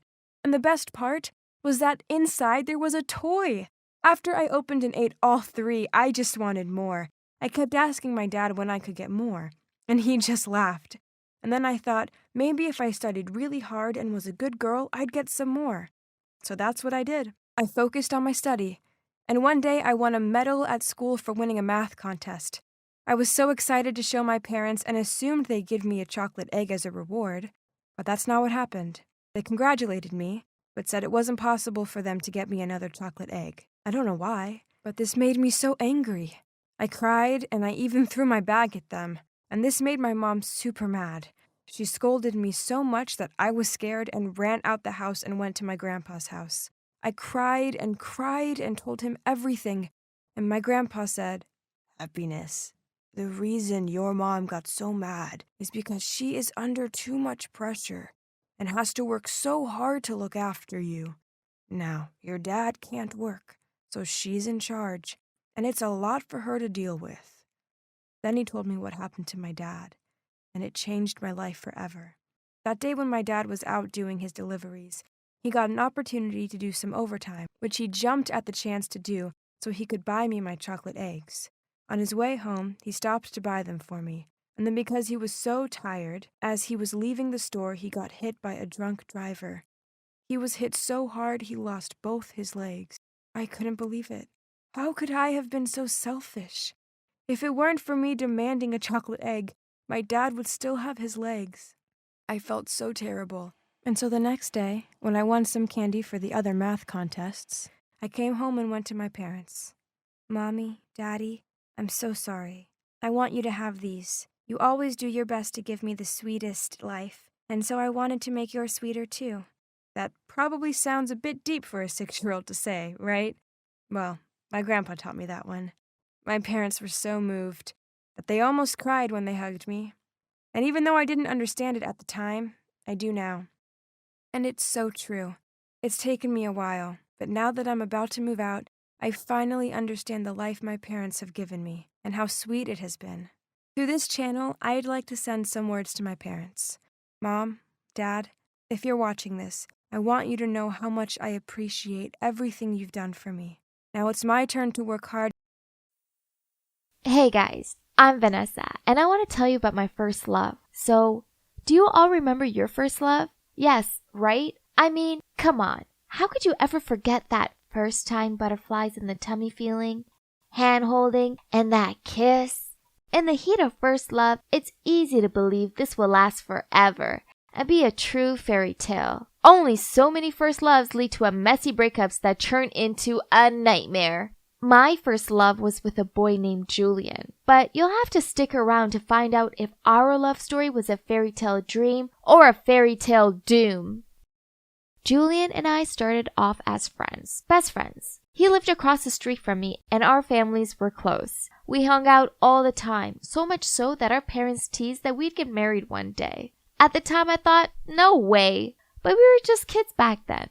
Then, when I was about 10, I started to look at him differently. He was so cute and sweet, and I thought about him all the time. He liked me too, right? I mean, he bought me my favorite candy, let me play video games with him, and stuck up for me when these boys from school teased me. And then when I was 15, Julian and I were at our favorite spot. It was a really big old tree in the middle of the park. We went there loads and would lean against the tree trunk, do our homework, listen to music with one headphone, read books, basically anything relaxing. That's when he told me the shocking news. His dad had a new job in Germany, and they were moving there. What? How could this be? I was so surprised, I started crying. I expected him to comfort me, but instead he took out a pocket knife and started to carve on the tree. When he finished, he said, "Ta-da! How does it look?" He'd carve J Heart V in it. Oh gosh, he loved me too. I felt myself turn bright red and didn't want him to see me like that. So looking downward, I went to punch his arm but punched his face by mistake. Oops. Julian held his face and yelled, "Vanessa, what was that for?" I'm sorry, I didn't mean to. Julian, I feel the same, I told him. We both started laughing, then we pinky promised each other that we would keep in touch. He took my hand and told me, "Ness, I'll come back for you, I promise." Then he leaned in and kissed me. And wow, it was truly magical. And then he left. The first few weeks without him were the hardest. I didn't really have any other friends, and I was so bored and lonely. I lived for my video calls with Julian. They were the only thing keeping me going. Telling him stuff that happened at school, such as how my math teacher wore the same hideous floral dress all week, made me feel like he was still there. Things went on like that for a while. It slowly became a habit for us to have a video chat at least twice a week. But then a couple of days after my 16th birthday, things changed. It was a normal Sunday morning and I woke up and went to wash my face. Ah! There were red spots all over my cheeks. I screamed so loudly that I woke everybody up. Even my neighbors had to run over and ask what the scream was about. My parents took me to the hospital and I was diagnosed with a disease called lupus. For all of you who don't know what it is, it's a skin disease that causes rashes or sores. In my case, it was all over my cheeks, the same as what my grandma had. Worst of all, there was no cure. The doctors could only improve the way my skin looked, prevent scarring, and help me feel better overall. This couldn't be happening. Why me? When we got home, I ran right upstairs to my room and stared into the mirror. I'd gone from pretty to ugly in the space of a day. It wasn't fair. And then suddenly my phone rang. It was Julian. Oh no, in all the drama, I'd forgotten about our planned video call. I couldn't let him see me like this. I was so exhausted with all this lupus stuff that I couldn't think of a solution. So I just turned my phone off. I texted him the next day that I was busy so I couldn't FaceTime with him. This carried on for weeks. I just couldn't bring myself to tell him the truth. Then he texted me saying that he got the message loud and clear, that I didn't want to be his friend anymore. I texted him back telling him this wasn't the case and I'd just been super busy. But the damage was done. He stopped calling me after that. and even unfriended me on Facebook. And that was it. I lost my best friend and also my first love, all because I couldn't cope with my new appearance. Little by little, I was shutting myself off and pushing everyone around me away. I just didn't want anyone to see me like this. Instead, I wanted to hide away from the world. Each day, I'd watch my classmates hang out together and I'd walk off by myself and go to my favorite tree, lean against the trunk, close my eyes, listen to some sad songs, and remember all the good times I had with Julian. This was basically part of my daily routine during the whole 4 years of high school. School finished and I moved away to college. Things got better. I made a few friends who accepted me for the way I looked, and slowly, I started to accept it too. There was this one tree on campus. It looked just like the one back at home, so I went there all the time. One day, I was sitting there reading a book when this guy in a baseball cap started measuring the ground. Then, without looking at me, he said, "Excuse me, can you please move?" I was confused, so I asked, sure, but why? The guy replied, "Oh, the college is going to build a new cafeteria here, so we have to chop down this tree." "What?"